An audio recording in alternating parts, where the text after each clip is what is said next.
Let's build a clean payment bottom sheet in Jetpack Compose. Open Canva. Create design 120x120px. Choose a payment illustration style. Add a card, payment, or wallet element. Add check. Align its position. Apply color. Export as a transparent PNG and add it to your Jetpack Compose project. Open Android Studio. Create the payment box hide screen. Add a button to open the sheet. Add state to show, hide the sheet. Build the sheet with ModalBottomSheet. Add the payment illustration. Add title and short description. Show plan, price, and payment method.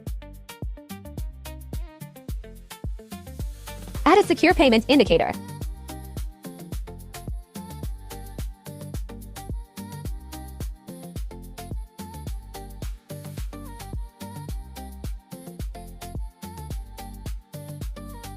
Add the Pay Now button.